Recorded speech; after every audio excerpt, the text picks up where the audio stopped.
개미와 배짱이에 대한 이야기를 알고 계실 것입니다. 개미와 배짱이에 대한 이야기가 인터넷에 보니까 1탄, 2탄, 3탄의 내용이 이렇게 적혀 있더라고요. 그래서 그것을 한번 제가 가지고 와봤습니다. 여러분, 1탄의 내용은 알고 있는 것처럼 개미는 열심히 일했습니다. 배짱이는 여름 내내 놀았습니다. 그러다 보니까 개미는 많은 식량을 비축했고 겨울이 다가올 때 그 음식을 먹으며 겨울을 났지만 배짱이는 어떻게 됐습니까? 먹을 것 없어서 얼어 죽었습니다. 자, 근데 2탄은 어떤 이야기냐면 2탄에서 개미는 너무 열심히 일하다가 허리에 디스크가 걸렸습니다. 그래서 그렇게 많은 돈 모아가지고 병원 다니고 처방전 받고 수술 받고 뭐 이러다 보니까 그 많은 돈 다 허비되고 탕진한 상황이 됐습니다. 어찌어찌 이 배짱이는요, 음반 하나 냈더니만 이 음반이 대박 터져가지고 엄청난 돈을 벌어 들였습니다. 3탄입니다. 3탄에서 개미는 목사님을 모셔다가 안수기도 받고 나았습니다. 그리고 열심히 일해서 많은 돈을 모아 부자가 되었습니다. 배짱이는요, 그 많은 돈 가지고 술 먹고 뭐 약하다가 결국 탕진하여 죽게 되었다라는 이야기가 3탄의 스토리입니다. 그런데 제가 이 아침에 이야기를 하고 있는 목적은 어디에 있냐면 1탄, 2탄, 3탄의 마지막 부분에 이런 얘기를 합니다. 1탄은 어떻습니까? 우리가 알고 있는 내용이잖아요. 열심히 일한 개미 잘 됐고 맨날 놀고 편하게 살려고 했던 배짱이는 안 됐다라는 내용이죠. 그런데 이런 사회는 정상적인 사회입니다 라고 코멘트를 달아줍니다. 2탄에서 어쩌다 음반 냈던 배짱이 성공했죠. 열심히 일했던 개미는 병들었습니다. 그래서 있던 돈 다 소진되고 말았습니다. 그런데 어떻게 이야기하냐? 가치관의 혼돈 시대를 말합니다. 여러분, 3탄에 나왔던 이 내용은 이렇게 마무리를 짓습니다.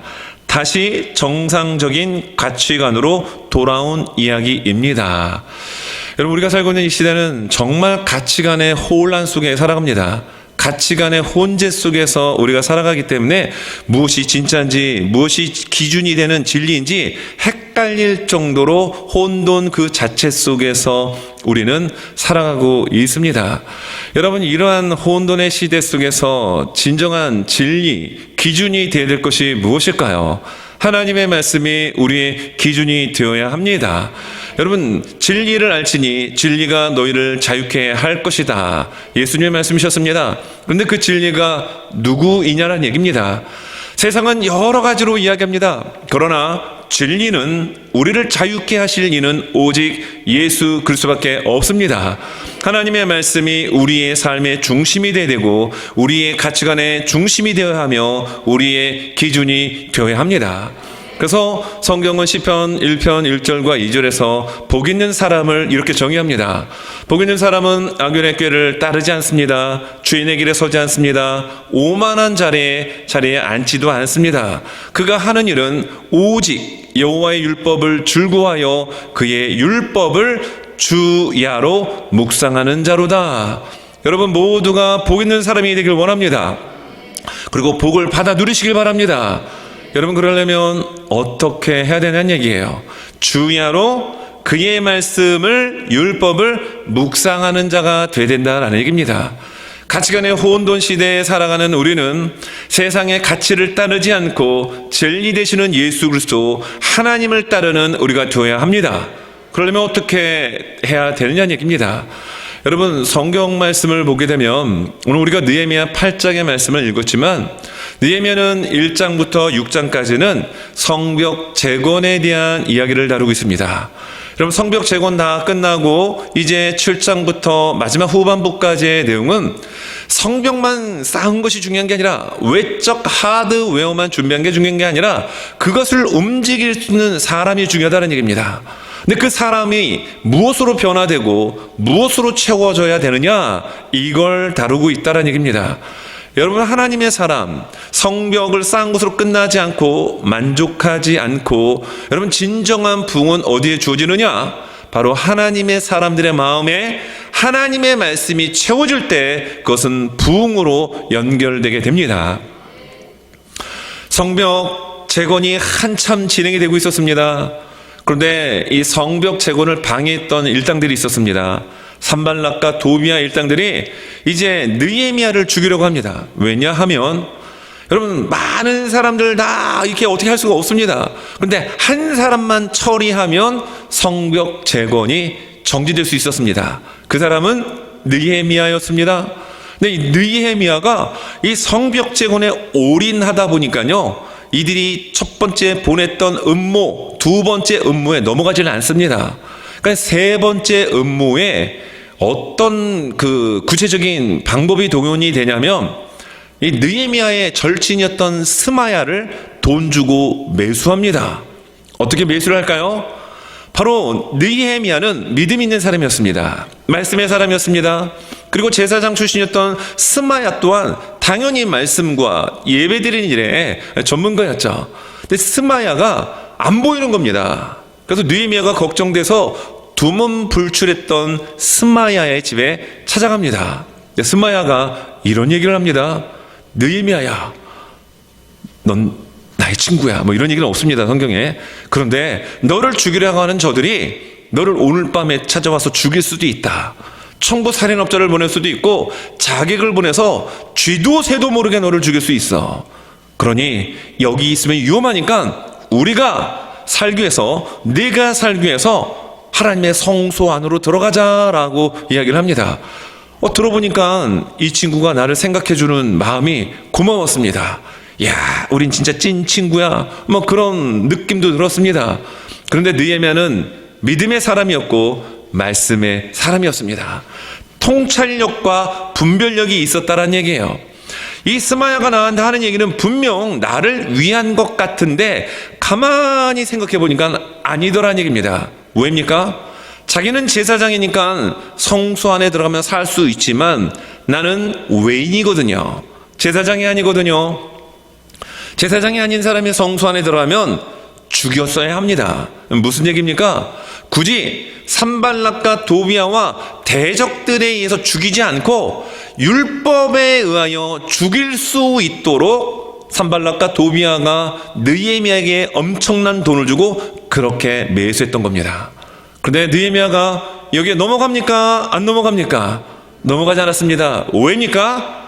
말씀이 그의 삶의 중심에 있었기 때문입니다. 분별할 수 있는 은혜가 말씀을 따라가는 느헤미야에게, 그리고 그 말씀이 변방과 내 생각의 바운다리 바깥이 아니라 내 생각, 내 중심에 있었기 때문에 느헤미야는 그 상황을 정확하게 분별하고 볼 수 있게 되었다는 얘기입니다. 결국 어떻게 됩니까? 이 적들의 음모가 끝나고 성벽 재건이 52일 만에 끝나게 됩니다. 놀라운 기적이었습니다. 적들의 공격, 음모, 여러 가지 많은 어려움 속에서 이 일들이 여러분 마무리되게 됩니다.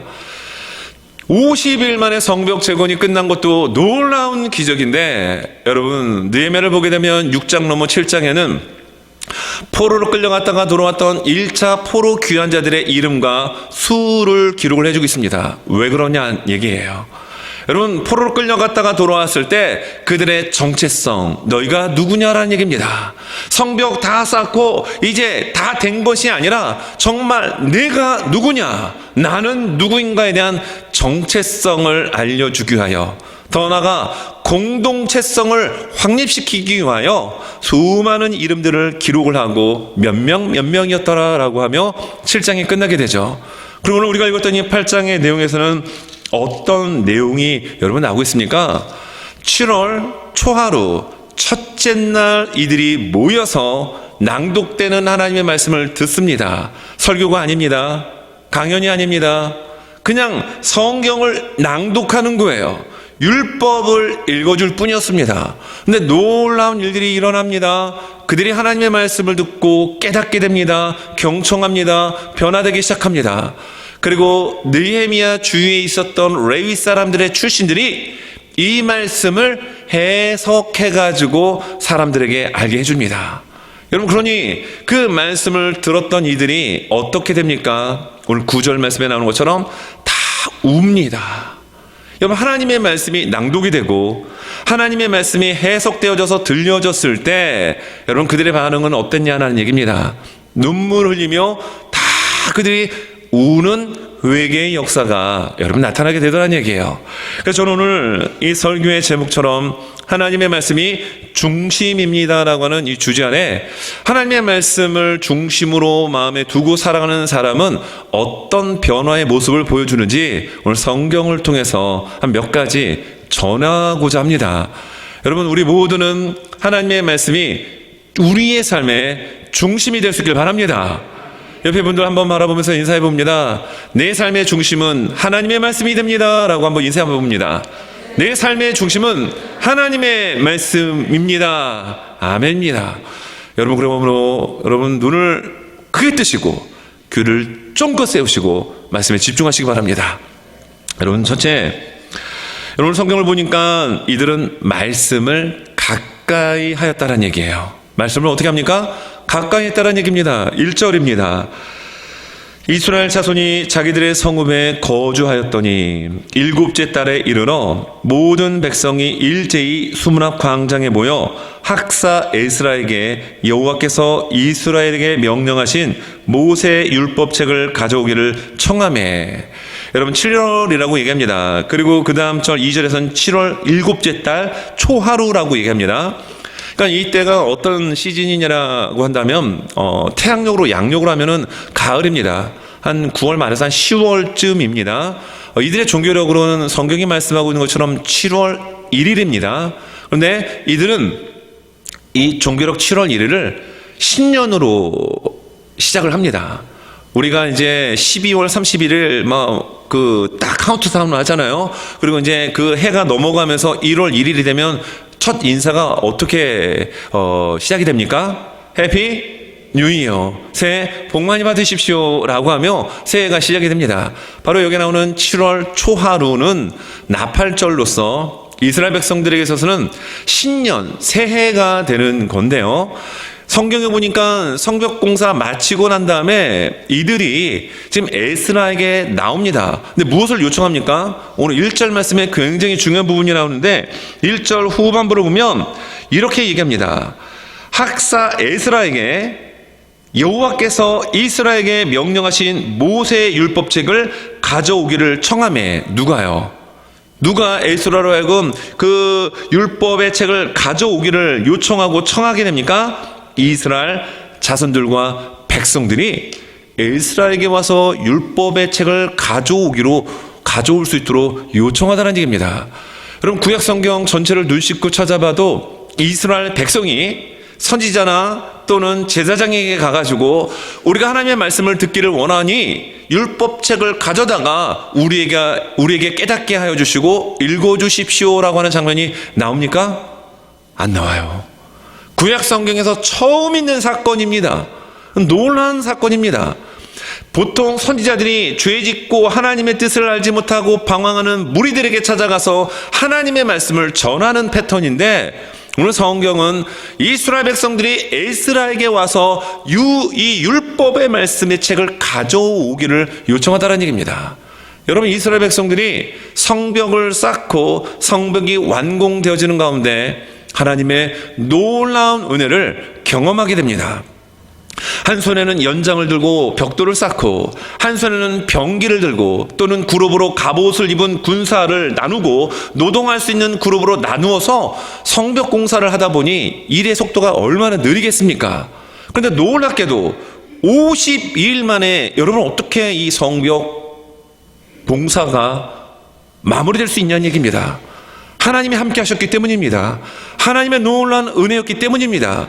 그래서 그들은 하나님의 은혜와 하나님의 함께 하심을 경험하였기 때문에 이제 이들은 더욱더 하나님의 율법의 말씀을 가까이 하고자 하는 마음이 들었기 때문에 구약 성경 최초로 처음으로 무리가 회중이 백성이 에스라에게 율법을 요구하는 장면이 나오다는 얘기입니다. 여러분, 하나님의 말씀을 가까이 하는 우리 모두가 될 수 있기를 바랍니다. 여러분들은 성경을 얼마나 가까이 하고 계시나요? 저는 이제 목사이고 목회자이고 새벽 예배, 수요 예배 등등 많은 예배를 또 인도하고 설교를 해야 되다 보니까 성경을 늘 가까이 안 할래야 안 할 수가 없습니다. 그러니까 성경을 읽어야 되고 찾아봐야 되고 또 뭐 설교를 하려면 그냥 나오는 게 아니잖아요. 그러니까 어쩔 수 없이라도 보게 되는데, 여러분들은 주중에 바쁜 일 가운데 여러분 성경을 얼마나 가까이 하시나요? 여러분 성경 얼마나 가까이 하십니까?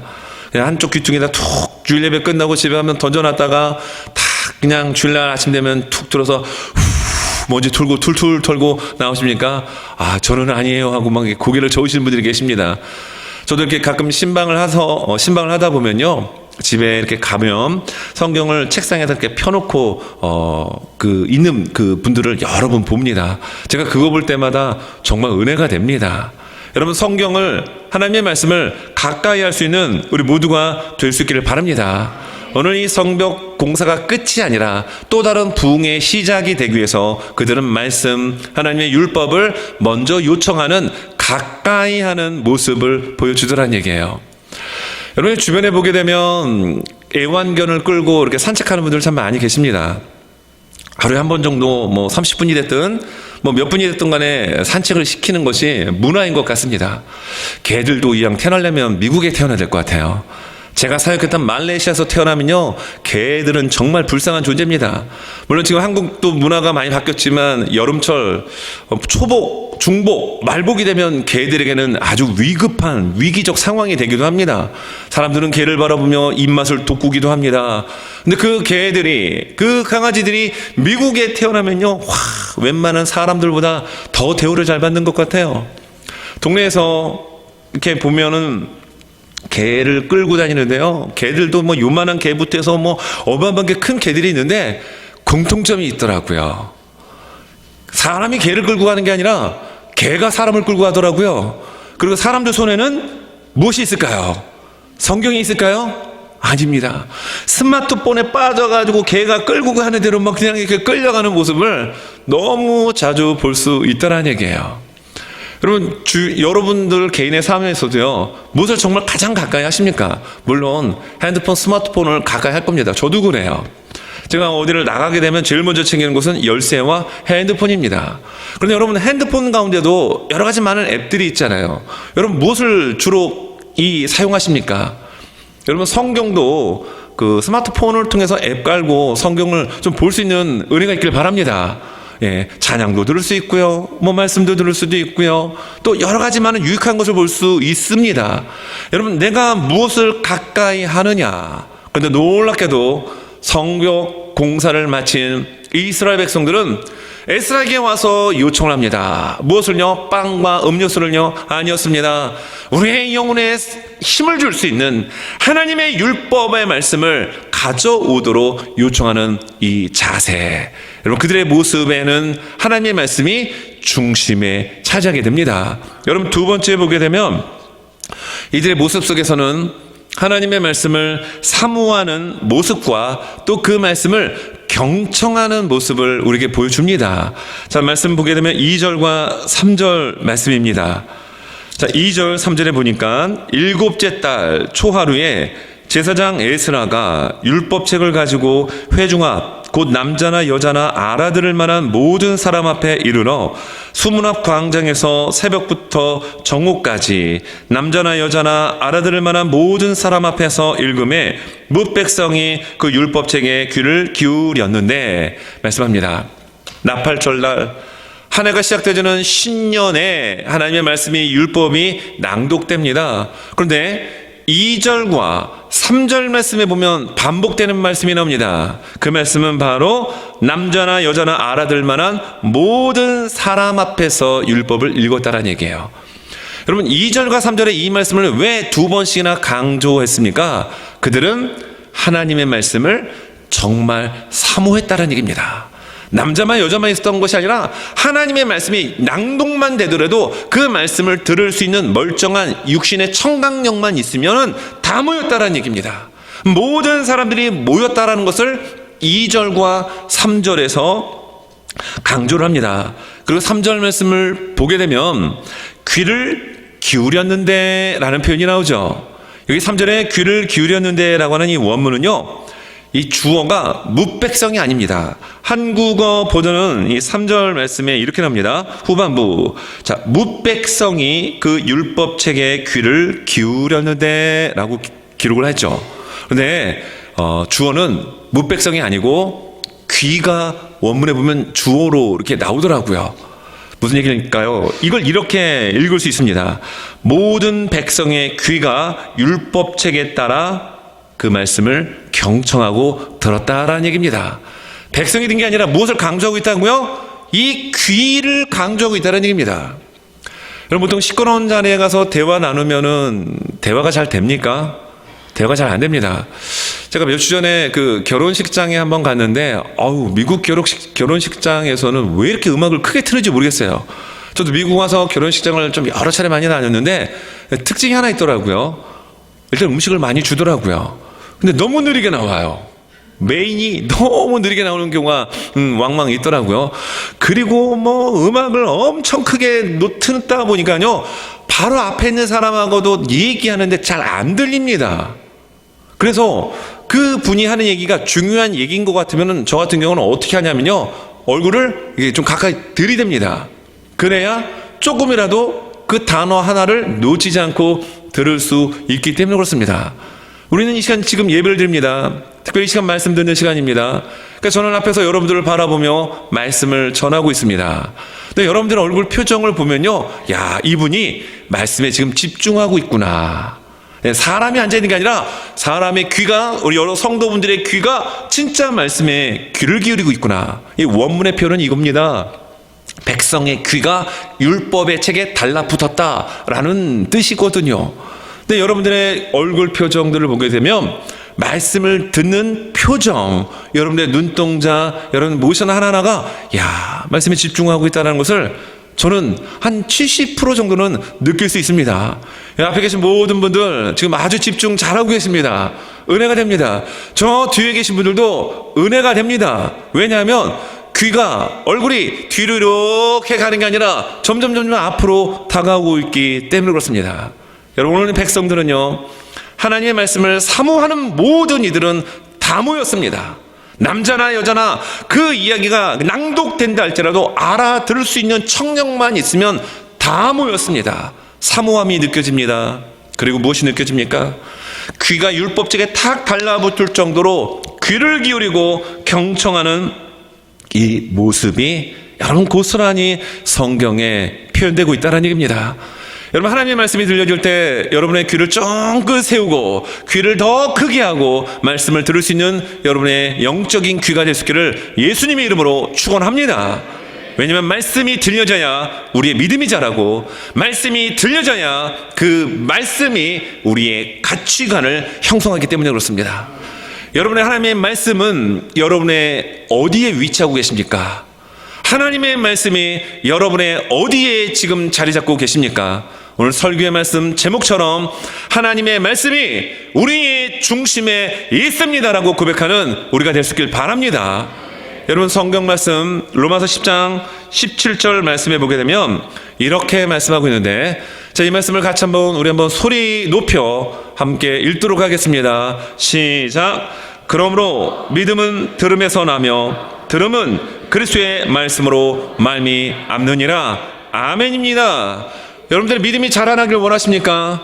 여러분, 세상에 감당할 수 없는 믿음의 사람 되길 원하십니까? 그러면 말씀 들어야 합니다. 어떤 말씀 들어야 됩니까? 세상적 말씀이 아니라 하나님의 말씀, 진리의 말씀, 예수 그리스도의 보혈에 뚝뚝뚝 묻어나는 그리스도의 복음을 들을 때 우리의 믿음은 자라나게 됩니다. 우리의 가치관, 세계관은 하나님이 기뻐하는 가치관으로 자리매김할 수 있게 됩니다. 여러분, 말씀에 대한 얘기를 할 때 빼놓지 않고 이야기할 수 있는 말씀이 히브리서 4장 12절 13절의 말씀입니다.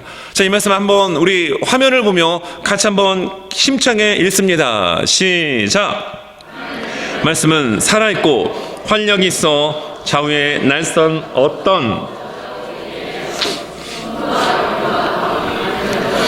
골수를 찔러 쪼개기까지 하며 또 마음의 생각과 뜻을 판단하나니 지으신 것이 하나도 그 앞에 나타나지 않음이 없고 우리의 결산을 받으실 이의 눈앞에 만물이 벌거벗은 것 같이 드러나느니라. 아멘입니다.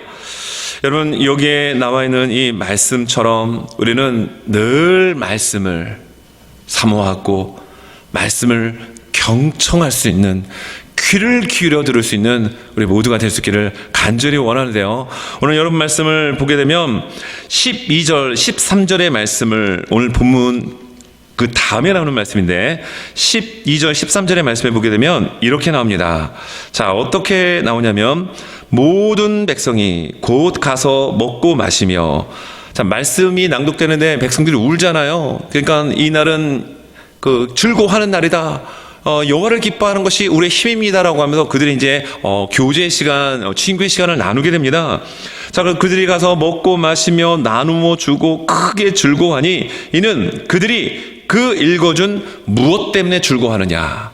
내 기쁨의 원천, 내가 즐거워하는, 내가 해피한 이유가 무엇이냐, 그게 중요합니다. 근데 이들이 그렇게 크게 기뻐하고 즐거워할 수 있었던 이유를 말씀해 주는데요. 그 이유는 다름 아닌 그들이 그 읽어 들려준 말을 밝히 알미라. 여러분, 하나님의 말씀이 들려지고 깨달아지고 새롭게 내 인생 가운데 확 다가올 때 여러분의 그 기쁨이 세상의 그 어떤 기쁨보다도 더 큰 은혜가 될 수 있기를 바랍니다. 여러분, 이것으로 끝나지 않습니다. 이들이 하나님의 말씀을 가까이 하고 그리고 사모하고 경청하죠. 귀를 기울여 듣습니다. 그러다 보니까 하나님의 그 은혜로 인한 은혜가 즐거움으로 나타나게 되는데 13절, 그 이튿날 뭇 백성의 족장들과 제사장들과 레위 사람들이 율법의 말씀을 밝히 알고자 하여 학사 에스라에게 모여서, 자, 이번에는요 지도자들이 더 하나님의 말씀을 밝히 알기 원해서 그 다음날 학사 에스라에게 와서 모이는 장면입니다. 여러분, 이것이 얼마나 큰 은혜인지요. 여러분, 이게 얼마나 귀한 모습인지요. 저도 가끔 이제 몇몇 분들에게 그런 질문을 받을 때가 있어요. 목사님, 성경에 이런 부분, 이 말씀이 어떤 의미죠? 혹은 성경의 말씀에 이런 말씀이 나오는데 이런 말씀이 어디에 나오는지요? 여쭤보는 분들이 가끔 계십니다. 그러면 저는 굉장히 기뻐요. 제가 뭐 성경에 대해서 다 할 수는 없거든요. 제가 아는 한도내에서 설명이 드립니다. 모르는 부분은 이 부분은 저도 모르겠습니다. 제가 한번 알아보고 한번 찾아보고 알려드릴게요 하는 경우도 있습니다. 그런데 그때마다 제가 느끼는 감정은요, 너무 기뻐요. 왜 기쁩니까? 그 말씀에 대한 궁금증, 말씀에 대한 호기심은 무엇을 가리키냐? 그 마음속에 하나님을 더 알아가고자 하는 마음이 있기 때문이다라는 얘기입니다. 여러분, 오늘 성경에 모든 백성들이 하나님의 말씀을 듣고 말씀에 놀라운 사경회가 일어났습니다. 놀라운 은혜가 폭포수처럼 임했습니다. 그런데 끝난 그 다음날 여러분, 지도자급들의 리더들이 더 하나님의 말씀을 알고자 학사 에스라에게 나오다라는 얘기예요. 지금으로 말하면요, 교회 중진들, 직분자들이 말씀을 또 들었는데 이걸 더 알고자 싶어서 목회자에게 찾아오는 겁니다. 담임 목사님에게 찾아서, 목사님, 우리가 하나님의 말씀을 더 구체적으로 알고 싶습니다. 성경 공부를 좀 이렇게 좀 클래스를 만들어서 인도해 주시면 너무 좋겠습니다. 이렇게 부탁하고 있는 내용이라고 볼 수 있다는 얘기예요. 여러분, 얼마나 아름다운 모습입니까? 이런 모습이 왜 일어날 수 있습니까? 말씀의 맛을 알았기 때문이라는 얘기입니다. 그런데 그 말씀의 맛을 알려면 말씀을 귀를 기울여 들을 수 있는 은혜와 모습이 있어야 됩니다. 여러분, 세 번째입니다. 오늘 세 번째는 말씀을 대하는 태도가 바뀌어졌다는 얘기예요.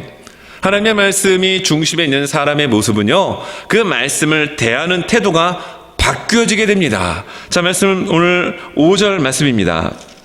자, 5절 말씀 제가 읽어드립니다. 에스라가 모든 백성 위에 서서 나무로 만든 강대상에 올라가서 에스라가 말씀을 낭독합니다.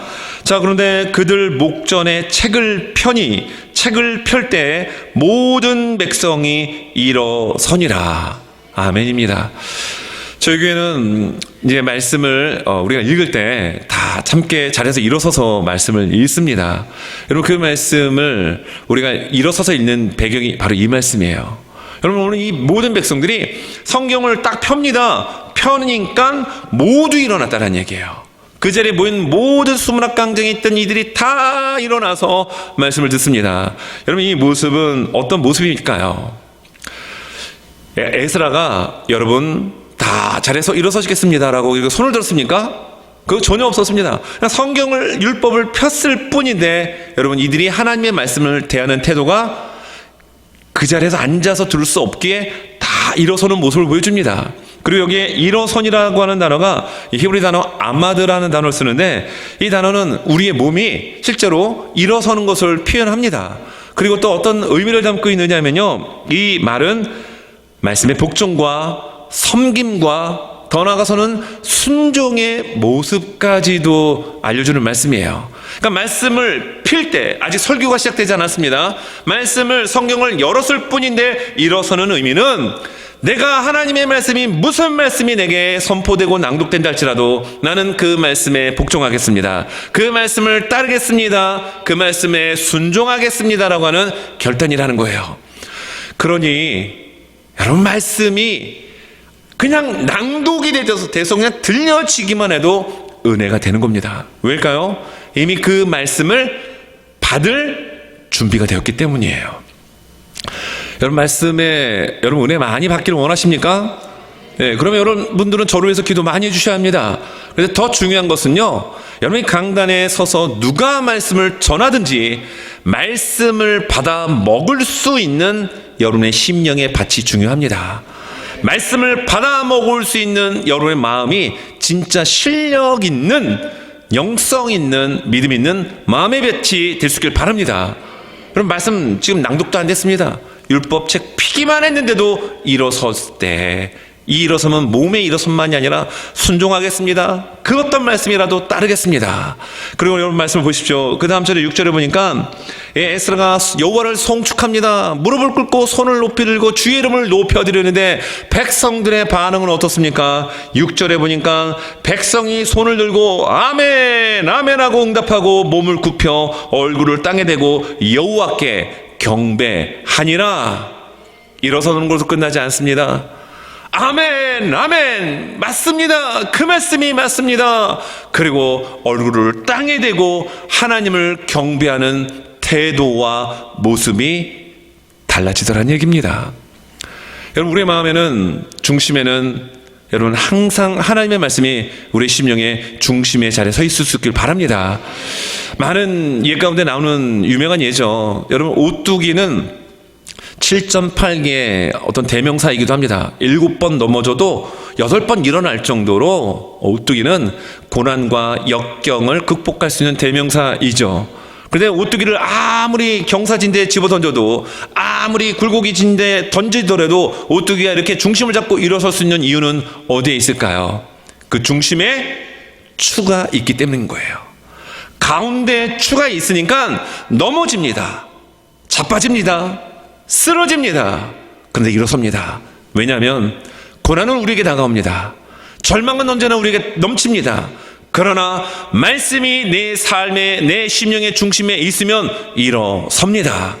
말씀이 일어설 수 있는 힘을 우리에게 제공하기 때문입니다. 그럼 어떨까요? 태도가 달라집니다.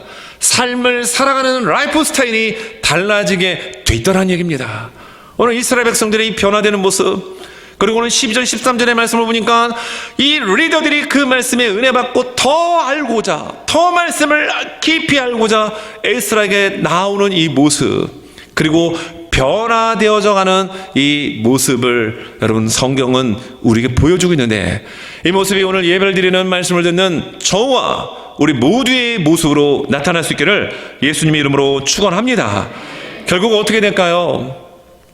이들의 말씀을 대하는 태도, 삶을 살아가는 스타일이 변화되기 시작합니다. 그리고 9절에서는 웁니다. 이 운다라는 의미는요, 회개의 의미가 있다는 얘기입니다. 그리고 어떻게 될까요?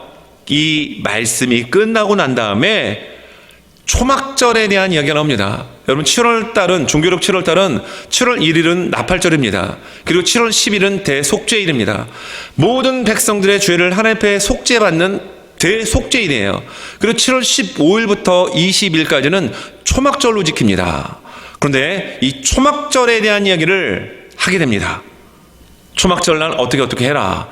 그런데 놀랍게도 여러분 하나님의 말씀을 듣고 이 하나님의 말씀을 대하는 이들의 태도가 어떻게 됩니까? 바뀌어지게 되죠. 16절, 17절의 말씀을 보게 되면 자 이렇게 시작이 되는데 그 앞부분 15절 후반부 자 이렇게 에스라가 얘기합니다. 초막절 어떻게 하라라고 하면서 기록된 바를 따라 초막을 지으라 하라 한지라. 무엇에 따라요? 기록된 하나님의 율법의 말씀에 따라 그렇게 하라라고 얘기합니다.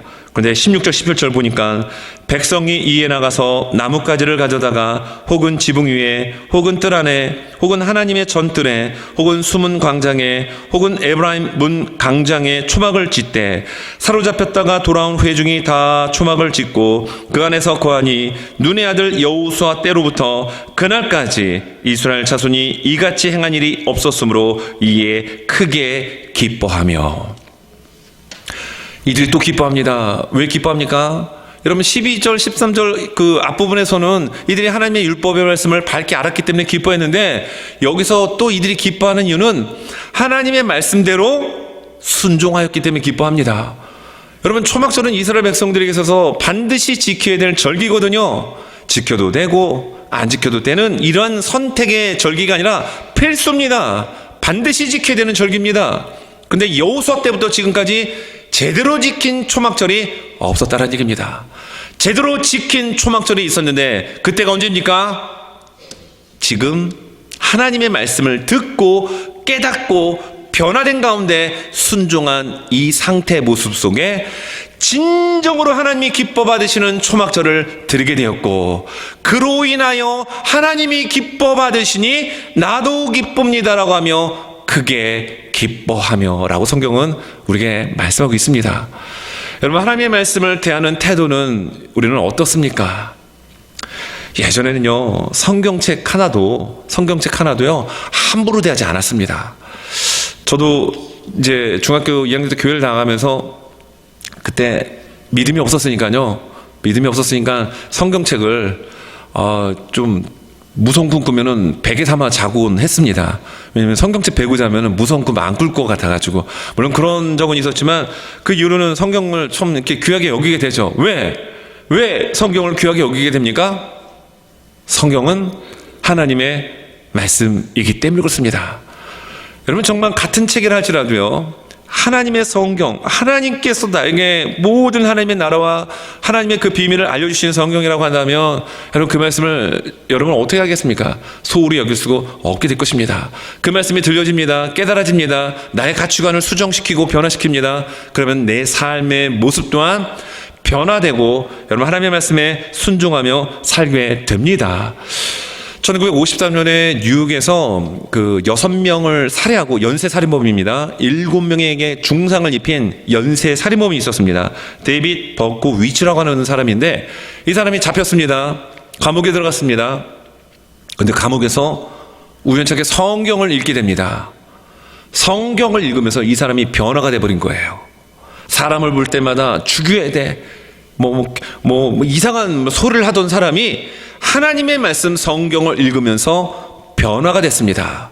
그리고 살인범이었던 이 사람이 수감돼 있던 사람들에게 복음을 전하는 복음의 사도로 바뀌게 됩니다. 이 사람의 별명이 바로 이거였습니다. 희망의 아들, Son of Hope. 어떻게 사람을 죽이는 연쇄살인범이 이렇게 완전히 180도 바뀌어진 인생이 여러분 됐을까요? 이러한 일들은 굉장히 많습니다. 지존파, 한국에 유명했던 지존파 있죠? 사람 잡아서 죽여가지고 고기를 먹는, 인육을 먹는 이런 정말로 천인공노할 이러한 범죄자도 감옥에서 성경을 읽고 예수를 만나 하나님의 나라에 들어간 이런 일들은 굉장히 많습니다. 어떤 범법자랄지라도 실패한 인생일지라도 하나님의 말씀이 들려지면 하나님은 그 인생을 변화시킵니다. 그 인생을 하나님이 책임져 주십니다. 말씀을 정리합니다. 우리는 가치관의 혼돈 속에서 이 세대를 살아갑니다. 분명 성경은 이렇게 말씀하고 있는데 세상이 워낙 많이 이야기하다 보니까 이것마저도 호미해지는 시대를 살아갑니다. 우리는 하나님의 자녀입니다. 예수 그리스도로 말미암아 구원받은 하나님의 사람들입니다. 하나님의 말씀이 우리의 삶의 내 심령의 중심이 되어야 합니다. 무엇이 진리인지, 무엇이 비진리인지, 무엇이 하나님이 기뻐하는 것인지, 무엇이 하나님이 싫어하는 것인지를 하나님의 말씀을 통하여 분별하고 그 말씀을 가까이 하며 날마다 사모하며 귀를 기울이고 경청하며 그 말씀대로 우리의 삶의 변화를 읽어낼 수 있는 우리 모두가 될 수 있길 바랍니다. 어느 대학교 총장님이 졸업식에서 이런 이야기를 했습니다. 배운 대로 살지 않으면 사는 대로 배우게 됩니다. 이거 무서운 말이에요. 우리 한번 따라해 보겠습니다. 배운 대로 살지 않으면 사는 대로 배우게 됩니다. 아멘입니다. 이 기분적을 한 번에 따라하십니다. 우리 다시 한번 힘차게 이걸 외치겠습니다. 배운 대로 살지 않으면 사는 대로 배우게 됩니다. 살지 않으면 사는 대로 배우게 됩니다. 여러분 한 두세 차례 반복하다 보니까 뭔 뜻인지 좀 이해가 되시죠? 여러분 우리는 하나님의 말씀을 배우는 사람입니다. 하나님의 말씀을 듣는 사람입니다. 하나님의 말씀을 묵상하는 사람입니다. 그런데 배운 대로 살지 않으면 어떻게 해요? 사는 대로 배우게 돼 있다는 얘기예요. 여러분 우리가 정말 무엇을 가까이 합니까? 무엇을 가까이 합니까? 제가 2015년도 설교를 한번 들었어요. 한국의 박한수 목사님 설교를 한번 들었는데 2015년도면은 스마트폰이 나온 지 얼마 안 되는 해거든요. 근데 설교 제목이 스마트폰이 들어가더라고요. 가장 무서워할 것은 스마트폰이다. 그때는 스마트폰 나온 지 얼마 안 됐거든요. 정말 모든 사람들의 손에 다 스마트폰이 있습니다. 요새 애들은 태어날 때 스마트폰을 태블릿 PC를 갖고 태어난다고 할 정도로 그렇게 친숙한 시대가 됐습니다. 그런데 정말 우리가 무엇을 가까이 하느냐 정말 중요합니다. 스마트폰 가운데는 좋은 앱들을 많이 활용하시기 바랍니다. 여러분 아침에 일어나시면 여러분 어떻게 하십니까? 아침에 일어나시면 어떻게 돼요? 권사님 일어나시면 어떻게 하십니까? 장로님, 우리 집사님, 우리 성도님들은 일어나시면 제일 먼저 아침에 일어나시면 어떻게 하십니까? 네, 하나님 감사합니다. 기도하시면서 여러분 시작하실 것입니다. 여러분 그리고 스마트폰을 가까이 하십시오. 그리고 스마트폰에 성경 앱을 여시기 바랍니다. 왜냐하면 새벽에 아침에 새벽 예배 가려고 일어나는데 깜깜하잖아요. 그런데 불 켜고 언제 이 성경책을 찾아서 읽습니까? 네, 스마트폰을 탁 열고 성경 앱을 딱 열면 여러분 성경이 나옵니다. 그날 주는 메시지 성경을 주는 앱들이 많아요. 그래서 그 성경을 한 3번 정도 반복해서 읽고 그리고 또 짧은 기도를 드리며 여러분 하루 시작해 보십시오. 그러면 하루 내내 읽었던 그 짧은 한 절의 말씀이 내 뇌리에 남아 있습니다. 내 나이 지금 70이고 80인데 뒤돌아서면 다 까먹습니다. 그래도 해보십시오. 그러면 그 말씀이 내 삶의 중심이 되고 우리는 하나님의 말씀을 배운 대로 사랑하는 말씀이 중심이 되는 그런 인생의 여정이 될 줄 믿습니다.